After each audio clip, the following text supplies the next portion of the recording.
બંધ રૂમની એક સાધના, પીળા રંગની કોઈ દવા, એક જીવતી માછલી. લોકો હજારોની ભીડમાં આવે છે, મોટું મોઢું ખોલે છે,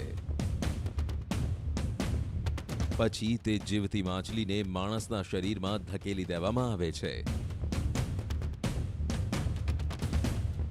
કહેવાય છે કે એકવાર તે માછલી શરીરની અંદર ગઈ તો પછી જિંદગીમાં એક પણ વાર ના શ્વાસની બીમારી થશે, ના અસ્થમાની ફરિયાદ. શું છે આ? કોઈ અદૃશ્ય શક્તિ? આયુર્વેદનો ચમત્કાર? મેડિકલ સાયન્સનો કોઈ સિદ્ધાંત? કે પછી કોઈ અંધવિશ્વાસ? કોઈને કંઈ ખબર નથી. બસ ખબર છે કે એકવાર તે દવા ખાધી તો આખી જિંદગી તમે નિરાંતનો શ્વાસ મળશે. 117 વર્ષ જૂની પરંપરાને, સદીઓ જૂના ચમત્કારને આજે આ ભીડ સામે પડકારશે અમારી ટીમ. દાવો સાચો પડ્યો તો અમે પણ શીશ નમાવીશું. જો ખોટો પડ્યો તો તે હકીકતને દુનિયા સમક્ષ લાવીશું.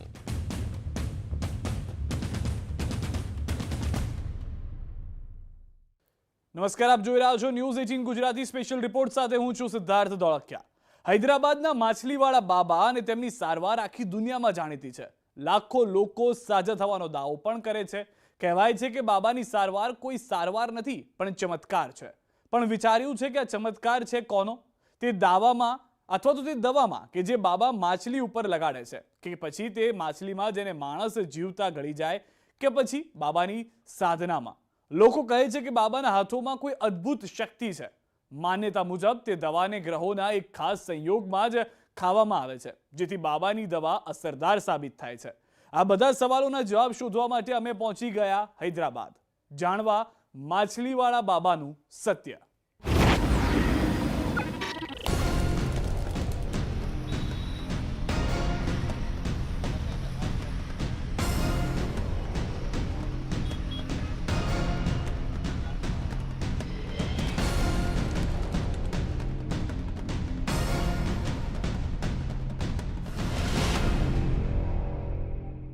शहरों में लगातार बढ़ती आबादी और उसके साथ ही बढ़ता हुआ प्रदूषण, और यही जड़ है अस्थमा की एक ऐसी बीमारी का जिसका कोई भी परमानेंट सलूशन किसी के पास भी नहीं है.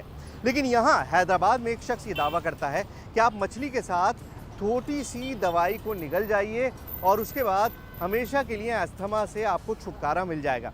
इस दावे में कितनी हकीकत है और जो लाखों लोग हर साल यहाँ पर ये दवाई लेने आते हैं उनको क्या वाकई फ़ायदा हुआ है, यही जानने के लिए हम इस वक्त मौजूद हैं हैदराबाद में. આ સારવાર એટલી જ અસરકાર છે તો આખું વર્ષ કેમ નથી કરવામાં આવતી? આ દવા આપવા માટે માત્ર માછલીનો જ ઉપયોગ કેમ કરવામાં આવે છે? માછલીના મોં પર લગાવવામાં આવતી પીળી ઘૂંટી કેવી રીતે બનાવવામાં આવે છે? જો આ દવા છે તો બાબા તેને માછલી પ્રસાદમ શા માટે કહે છે?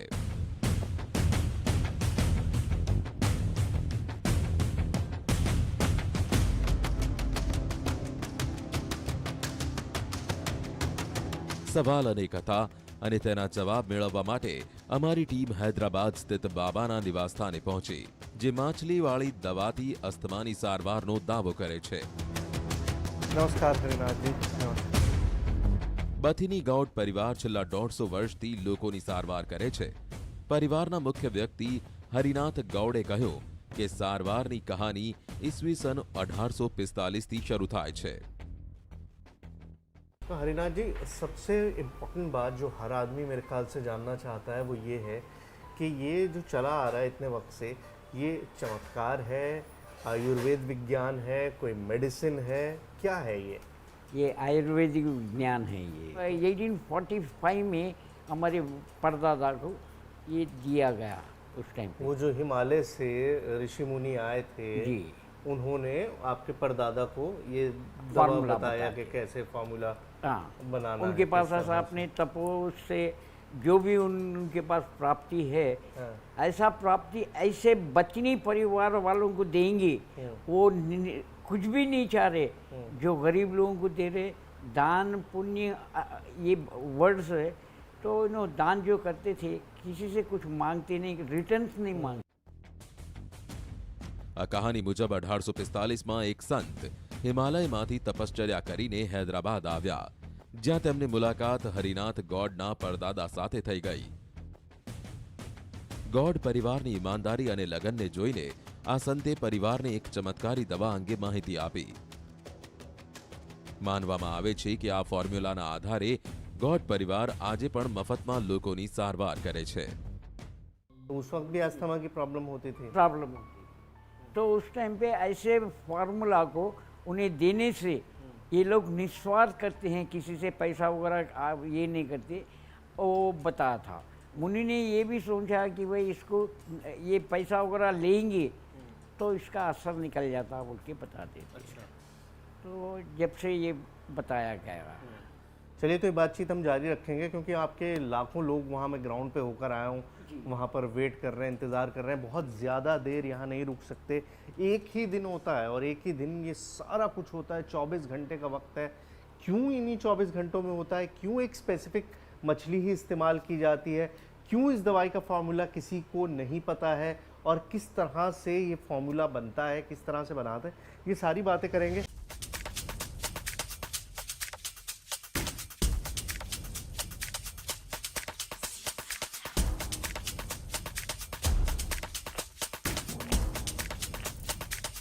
મેદાનમાં પહોંચ્યા તો ત્યાં લોકોની ભારે ભીડ હતી. વર્ષમાં માત્ર એક જ દિવસ સારવાર કરવામાં આવે છે, જેથી લોકો મોટી સંખ્યામાં આવ્યા હતા. अच्छा, मुझे ये बताइए बाबा कि ये आज का ही दिन क्यों चुना जाता है? साल में एक दिन ही क्यों ये दवाई दी? ये जो रोहिणी कार्तिक होता है वो उससे उतना धूप रहता, गुरु ने बताया हमें मृगशिरा कार्तिक के टाइम पे ये करना तो अच्छा है बोल के, इसके वजह से यही दिन करते हैं। अच्छा, हाँ, कि सिर्फ आज ही के दिन ये दवाई दी जानी है, उसके अलावा नहीं दी उसके अलावा नहीं।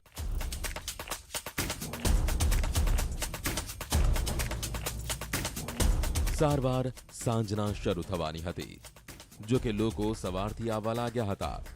જીવતી માછલીને ગળીને લોકો તેમની બીમારી સાજી કરાવવા માટે લોકો તેમના વારાની રાહ જોઈ રહ્યા હતા. મોટા ભાગના દર્દીઓ દમથી પીડિત હતા. દમ એ શ્વાસ સાથે જોડાયેલી એક બીમારી છે, જેમાં શ્વસન નળીઓ સાંકડી થઈ જાય છે અથવા તો તેમાં સોજો આવી જાય છે, જેથી દર્દીનો શ્વાસ ફૂલાય છે અને તેનો દમ ઘૂંટાય છે. જો કે આ બીમારી તો ફેફસા સાથે સંકળાયેલી છે અને બીમારી સાથે માછલીને શું લેવા દેવા છે? फिश का क्या कॉन्सेप्ट है सर? ये दुनिया के अंदर इकलौती दवाई है जिसको शायद इस तरह से मछली के मुंह में रख के और गले के अंदर उतार दिया जाता है। हाँ। मछली का क्या कॉन्सेप्ट है पूरा इसका? मछली का ये है, मछली के मुंह के अंदर जो बनाया गया हम लोग का ये है, और सब उसके मुंह में लगाकर जो निगलाते हैं तो उसका ईसोफेगस जो बलगम वो ये होता है, वो डालने से ये ईसोफेगस फेरिंग्स में जमा हुआ है जो बलगम जो ये ऐसे ही होता है, जाला वगैरह रहता है, उस जाले को ये सब काट देता है, काट देगा, साफ कर दे के फिर अपने पेट में जाने के बाद एंजाइम्स रासायनिक से जो ये हो गए गुलकर एक प्रकृति सिद्ध ऑयल सा बनकर वो अपने ब्लड स्ट्रीम में चला जाता है। वो ब्लड स्ट्रीम में जाने के बाद वो एकदम खुल जाता है, जैसा कंस्ट्रिक्ट होते ही ऐसा सुखड़ जाते ही उसका फिर वापस चालू हो जाता है। तो इसके वजह से वो नहीं सुखड़ने के लिए ये मछली का प्रसाद खिलाते।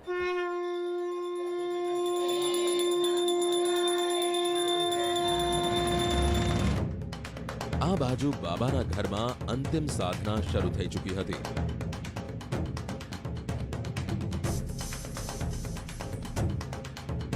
પૂજામાં માત્ર પતિની ગોડ પરિવારના સભ્યો જ જઈ શકે છે. ત્યાં શું થાય છે તે કોઈને ખબર નથી. માત્ર આરતીના સમયે દરવાજા ખોલી નાખવામાં આવે છે. पूजा चल रही है लगातार एंड ये एक इन्वोकेशन है, एक तरह से शुरुआत है। जो दवाई बनाई गई है उसको मिस्टिक पाज उसके अंदर डालने के लिए इन्वोकेशन किया जा रहा है और ये पूजा यहाँ पर चल रही है। આ પછી જ લોકો સામે ચમત્કારિક દવા લાવવામાં આવે છે. આ દવાને બધીની ગોડ પરિવાર ગુપ્ત રીતે તૈયાર કરે છે।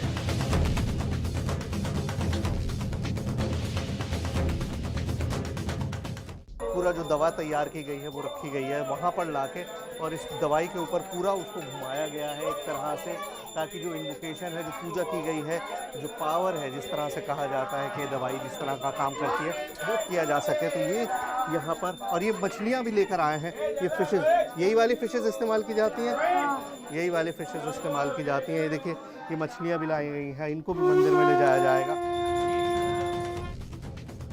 પૂજા બાદ પ્રસાદ લેવાનો સમય થઈ ગયો હતો। માછલીવાળી દવાનો પ્રથમ પ્રસાદ ખુદ બાબા લે છે। આ પછી સમગ્ર પરિવારનો નંબર આવે છે। હવે અમારી ટીમે આ સારવારની જ પડતાલ કરવાની હતી, તેથી આ માટે દવા તો લેવી જ પડશે। प्रसाद के तौर पर ये जो है अभी फैमिली के लिए है, लेकिन मैं इसको लेके ये समझना चाह रहा हूँ कि मछली जब जाती है आपके अंदर तो कैसा महसूस होता है। It's a very dangerous thing that I am doing, I don't know. ये चली जाएगी अंदर। इजी का चेहरा जी पानी का निकल साले પહેલી વારમાં માછલી ગળી જવામાં સફળતા મળી નહીં।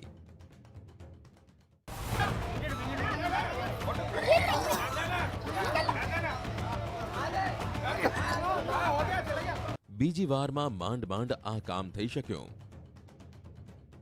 वेरी डिफिकल्ट एक्सपीरियंस, मतलब आप एक जिंदा मछली अंदर जाती है तो इट इज समथिंग जो आप फील करते हैं तो आपको महसूस नहीं होता, लेकिन बहुत मुश्किल काम है। अंदर गले के अंदर मछली गई है और मतलब उसको जो स्क्विश कर रही है, वो जो विगल कर रही है, वो मैं महसूस कर पा रहा था गले के अंदर से कुछ गोइंग डाउन लाइक हियर, यहाँ से पूरा नीचे जाते हुए मैं पूरा महसूस कर पा रहा था। वो डिफिकल्ट, वेरी डिफिकल्ट। આ તરફ દર્દીઓના હાથમાં માછલી હતી તો બાબા અને તેમના પરિવારના હાથોમાં દવા। બસ હવે થોડી વારમાં વર્ષો જૂની સારવાર શરૂ થવાની હતી। શું દરેક વસ્તુ એટલી સરળ હતી જેવી અમારી ટીમને બતાવવામાં આવી હતી? શું જીવતી માછલી ગળી જવાથી દમનો રોગ જડ મૂળથી નીકળી જાય છે? કોઈ દર્દી સાજો થાય છે કે પછી માત્ર પ્રસિદ્ધિના લીધે લોકો આવે છે? જો આ સારવાર એટલી અસરકારક છે તો મેડિકલ સાયન્સ તેને નકારે છે શા માટે? આજે દરેક સવાલના જવાબ મળવાના હતા।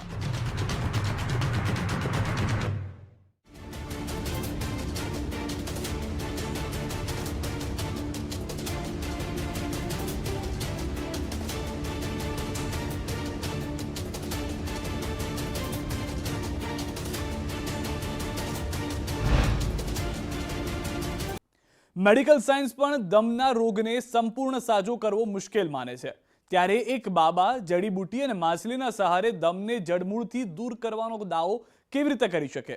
દર્દીઓની ભીડ પબ્લિસિટીનું પરિણામ છે કે બાબાની દવાની અસર? તે જાણવા માટે અમે બાબાની સારવાર કરવાની રીતને ખૂબ ધ્યાનથી જોઈ। એક જીવતી માછલી ગળી જવી સરળ નહોતું, પણ લોકો દરેક દર્દ સહન કરવા તૈયાર હતા। જ્યારે અમે મૂળ સુધી પહોંચવા તરફ આગળ વધ્યા તો આ કહાની ઉકેલવાની જગ્યાએ વધુ ગૂંચવાઈ।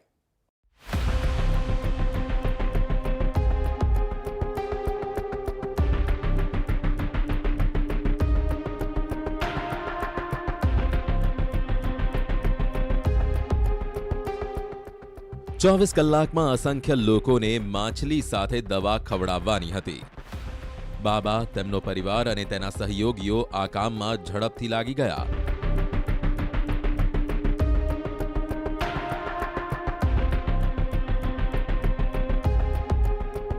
કોઈ ડરી રહ્યા હતા, કોઈ ગભરાઈ રહ્યા હતા। જીવતી માછલી ગળવામાં શ્વાસ રોકાતો હતો।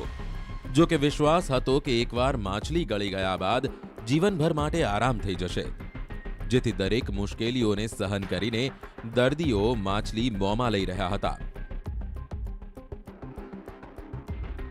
આ બધું બહુ નવાઈ ભર્યું લાગતું હતું। જો કે તપાસને પરિણામ સુધી પહોંચાડવાની હતી, જેથી અમારી ટીમ ત્યાં રોકાઈ ગઈ। કેટલાક દર્દીઓ પ્રથમવાર આવ્યા હતા, કોઈ બીજી કે ત્રીજી વાર, કોઈ સ્વ અનુભવથી આવ્યો હતો તો કોઈ અન્ય પાસેથી સાંભળીને। देखिए अब जो चारों तरफ आपको दिखाई दे रहा है वो सिर्फ अटर केओस है, हर तरफ भीड़ है, लोग हैं और इसी भीड़ में छाया है जो गुड़गांव से आई है। छाया, ये बताइए आपको किसने बताया था इसके बारे में? ये हमारे फैमिली में जो हमारे ताऊ जी हैं उन्होंने बताया था। ताऊ जी कब दवाई लेकर गए थे आपसे? 1985 में। अच्छा, 85 शायद। तो उनको अस्थमा की प्रॉब्लम थी? हाँ जी, हाँ जी। तो वो क्योर हो गई थी, ठीक हो गई थी? हाँ जी, अभी वो बिल्कुल ठीक है। नॉर्मली जो होता है एलर्जिक हो जाता है ना कभी कभी, वैसा ही है, वरना खेतों में काम करना एक्सेट्रा एक्सेट्रा। બાબાની આ દવામાં કંઈક તો દમ છે, પણ ચમત્કાર શેમાં છે? માછલીના મોઢા પર લગાવવામાં આવતી પીળા રંગની દવામાં કે પછી માછલીમાં? આખરે બાબાએ આ માછલીની પસંદગી શા માટે કરી છે? मुझको ये बताइए सर, ये इस मछली में क्या कोई खास बात है? ये मछली में कुछ बताओ, ये मरल सीड है, ये कार्निवरस फिश है। वो दूसरा मच्छी क्या है कि वेजिटेरियन है। इसमें दवा डाल के वो मुंह में से डाल के बनाते तो थोड़ा वो मेडिसिन काम करता है। मतलब ये मछली जो है कार्निवोरस है, ये मीट भी खा सकती है और वेजिटेबल भी खा सकती है। लेकिन मुझको ये बताइए सर, इसके अंदर कोई रेस्पिरेटरी भी अलग से कोई चीज़ है, सांस ले पाती है ज़्यादा? ये तो ये वो मच्छी इस तरह का नहीं है। ये तो ऐसा सांस लेती है, वो सांस लेती है, जल्दी मरता नहीं। जल्दी मरता हाँ, अंदर जाके भी थोड़ी टाइम तक जिंदा रहती है। अच्छा, हाँ, इधर उधर भागती है।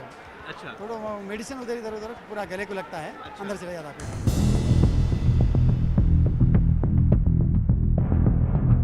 इस मछली में बहुत सारी खासियत है। एक इम्पॉर्टेंट चीज़ ये है कि इसके अंदर एक एक्सेसरी रेस्पिरेटरी ऑर्गन है जिसके चलते ये पानी के बाहर और कम ऑक्सीजन में भी काफ़ी देर तक ज़िंदा रह सकती है।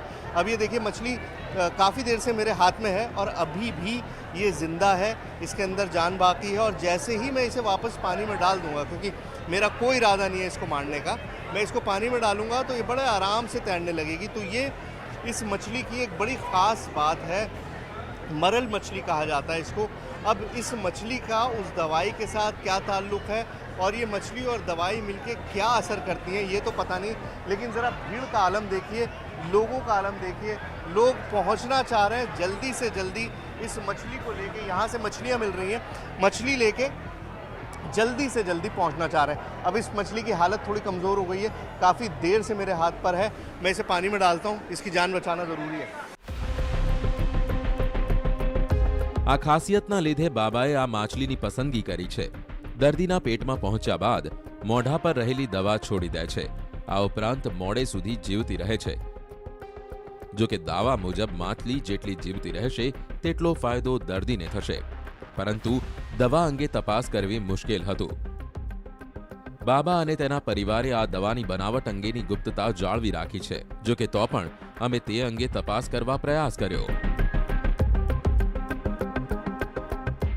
ये है क्या? ये दवाई है, मेडिसिन है या चमत्कार है? नहीं, चमत्कार नहीं है। तो आयुर्वेदिक का ये जड़ बूढ़ी का दवा है। हमारे परदादा के परंपरा से आ रहा है।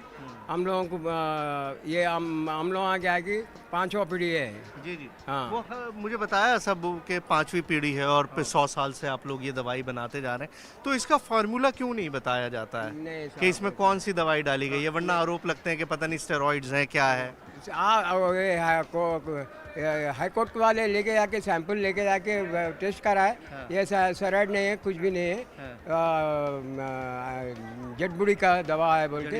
हाँ, उसमें ये बोलने का चीज़ें है, ये नहीं है। हमारे बड़े लोग हम लोगों को अभी तक नहीं बोले। अब उन दवा बनाने के बाद हम लोगों को बुला के कराने लगाते। अच्छा, तो अभी आप जानते हैं कि दवाई कैसे बनाई जाती है? नहीं जानता आप हूँ। अभी भी नहीं, नहीं अभी नहीं जानते हैं। एक ही बार जो दवाई ली जाती है वो तो दवा कहाँ, वो तो चमत्कार हो गई। चमत्कार क्या, जो आयुर्वेदिक से बनता है उसमें आयुर्वेदिक में इतना शक्ति है। जब राम के टाइम पे जो लक्ष्मण जी मूर्छित हो गए थे, संजीवनी लेके आके उनको ये करने की वजह से ये हुआ, वही संजीवनी कैसा ये काम करता। अब ये टाइम पे भी वो आयुर्वेदिक की वजह से ये होने की वजह से ये हो।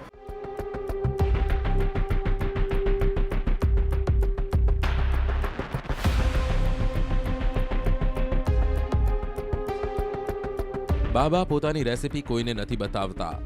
બાબાની દવાથી દમનો રોગ મટે છે તો તેની જાણકારી બધાને હોવી જોઈએ. સવાલ ઊભા કરવાને લઈ બાબા સામે સરકાર પણ હતી. પછી કોર્ટે બાબાની જડીબુટ્ટી ટેસ્ટ કરવાનો આદેશ આપ્યો. સેમ્પલ હૈદરાબાદ અને કોલકાતા લેબ મોકલવામાં આવ્યા, જ્યાંથી ચોંકાવનારો રિપોર્ટ આવ્યો. अकॉर्डिंगली दिस इसके बाद कमीशन ने अपना काम किया और इस पेस्ट को जांच के लिए भेजा और जांच में पता चला कि इस फिश मेडिसिन में दमा को ठीक करने का कोई तत्व नहीं है. Fish medicine. After that, then these people, उसके बाद बथनी हरिनाथ गौड़ परिवार ने हलफनामा दिया और कहा कि ये धार्मिक अनुष्ठान है और ये प्रसाद है जिसे हम धार्मिक अनुष्ठान के बाद बांट रहे हैं, और हमने ये नहीं कहा कि ये अस्थमा को ठीक कर देगा. So we have not advertised or we have not said this will cure asthma. જાણકારો મુજબ દવાને પ્રસાદ માનવો એક કાનૂની દાવપેચ હતો. આ વાત થઈ કાનૂની વિવાદની. મુદ્દો મેડિકલ સાયન્સને લઈને પણ હતો. બાબાએ અમારી ટીમને કહ્યું હતું કે આ દવાનો રાજ આયુર્વેદ વિજ્ઞાનમાં છુપાયેલો છે. जितने की एलोपैथी डॉक्टर्स खुद आके यहाँ पर ये प्रसाद लेके जाते हैं. अच्छा. क्यों बोल के